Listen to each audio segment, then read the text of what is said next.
Nosso grupo é sobre os organismos geneticamente modificados, a legalização no Brasil e o desenvolvimento sustentável. Então, o meu grupo é formado por mim, que sou a Joyce, pela Aniele e pelo Michel. A cultura comercial de alimentos transgênicos no mundo se iniciou em 1996.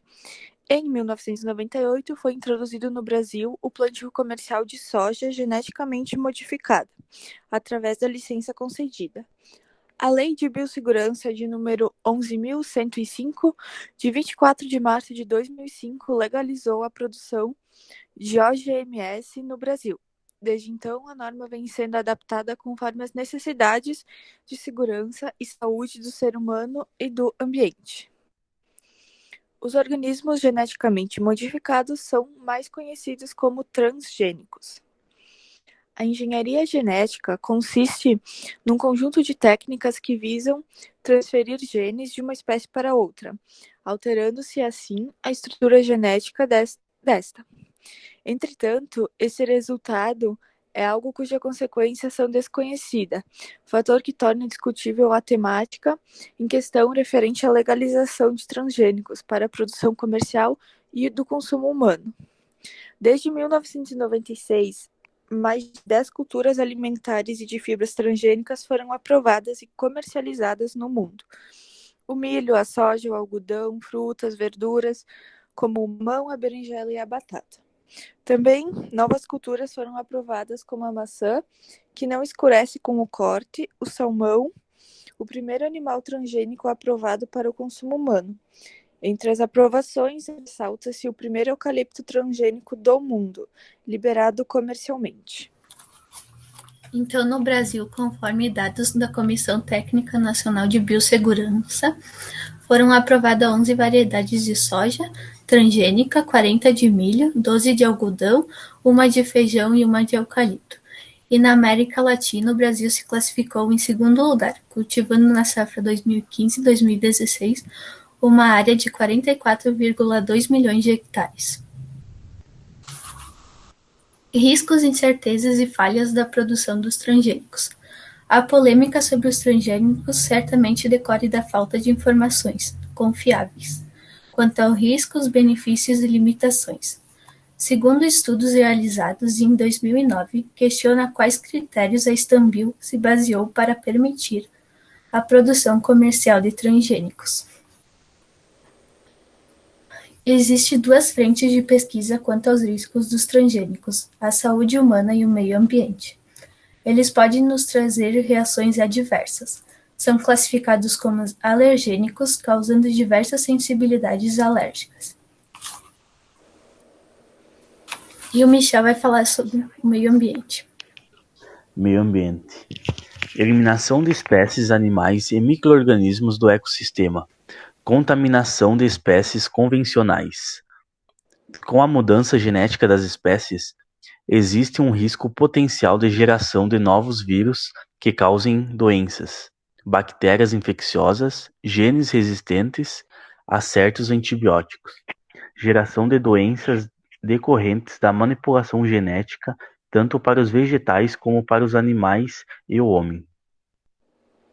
A produção comercial já está sendo realizada, mas, tecnicamente, não se sabe quais serão as adversidades provenientes deste efeito e a possibilidade de suas remediações. Frente aos riscos esperados ou não da produção transgênica, pois, se por um lado esta representa competitividade e evolução, por outro, pode representar o fim de espécies animais e vegetais, uma ameaça à saúde humana e ao meio ambiente.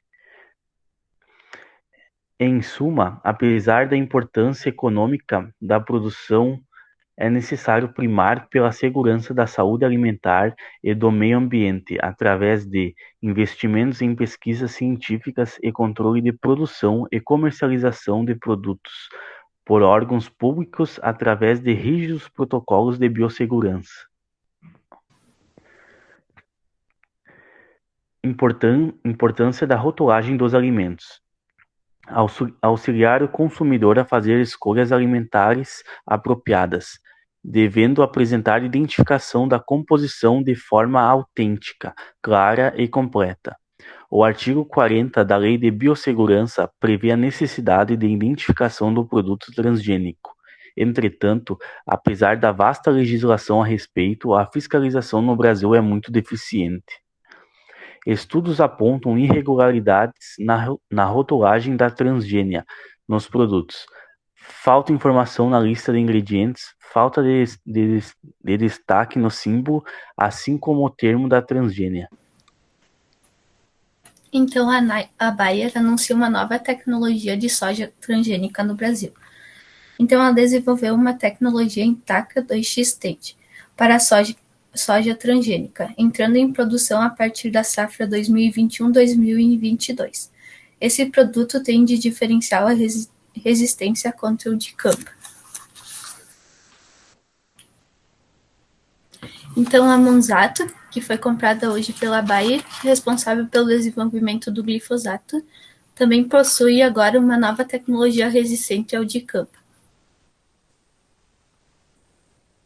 Então, eu trouxe a FISPIC desses produtos. Esses são venenos usados, então, para controle de ervas daninhas nas plantações. Então, aqui tem umas principais informações, os EPIs utilizados, que, como é um veneno, precisa de vários EPIs. Aqui traz um pouco sobre a embalagem, que ela não pode ser lavada ou reutilizada. E aqui um pouco sobre o glifosato. Então, no Brasil, o glifosato também é conhecido como Roundup ou mata-mato. Tem umas informações principais. Aqui um pouco mais sobre ele, que é corrosivo. Com umas medidas de proteção, EPIs. Mais uma coisa sobre manuseio e armazenamento. Ele não pode ser reutilizado. E também o Brasil possui o recorde de ser o país com maior consumo de agrotóxicos no mundo. Temos 504 tipos de agrotóxicos permitidos. E esses agrotóxicos trazem diversos problemas. Pode causar câncer, alergias, doenças de Parkinson, lesões renais, entre outros tantos problemas. E seria isso. Muito obrigada.